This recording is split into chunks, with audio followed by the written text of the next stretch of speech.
CM Revanth వ్యతిరేక నినాదాలతో జనగామ హోరెత్తింది. రైతు వ్యతిరేక రాజ్యం గద్దె దిగాలంటూ అన్నదాతలు నినదించారు. వారికి గిట్టుబాటు ధర కోసం జనగామ జిల్లా రైతులు ఆందోళన బాటపట్టారు.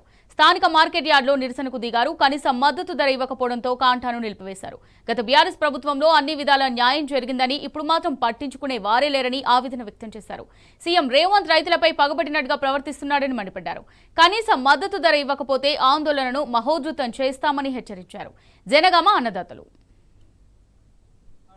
కోపిస్తే గంటకు 3500 4,000 గంటకు 35 20,000 చిల్లర 2 ట్రాక్టర్ ఒడ్లకు ఇక్కడ తీసుకొస్తే 1400 1600 ఇట్లా అడుగుతారు. ఇవి మాకు నచ్చలే, గిట్టుబాటు రేటు నచ్చలే. ఇంత ముందు దసరా ముందు ఏమో శనివారం రోజు దసరా ముందు 1805 రూపాయలు 10 రూపాయలు పడ్డది. మళ్ళీ ఇవాళ సోమవారం 2 రోజులు గ్యాబులకే 1400 1600 1700 వీటికి ఎక్కువ లేదట.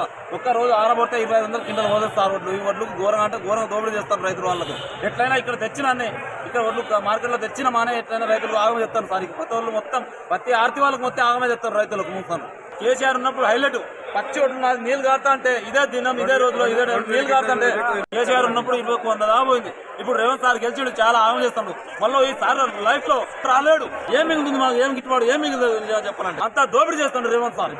అంతా ఘోరంగా అంత అధ్వానమా. వారం నుంచి చూస్తుంటే శనివారం రోజే 1800 1900 రేట్లు ఉన్నది.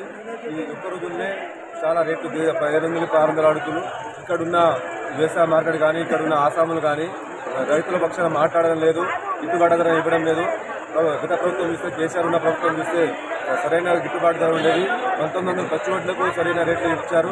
అలాగే మనకు యూరియా అమ్మకాన్ని చూస్తే ప్రస్తుతం ఇప్పుడు వారం రోజుల నుంచి ఒక యూరియా బస్తా కూడా దొరకడం చాలా కష్టమైపోయింది.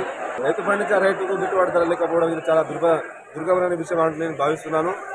ఈ ప్రభుత్వం చాలా చెడ్డ ప్రభుత్వంగా నేను భావిస్తున్నాను.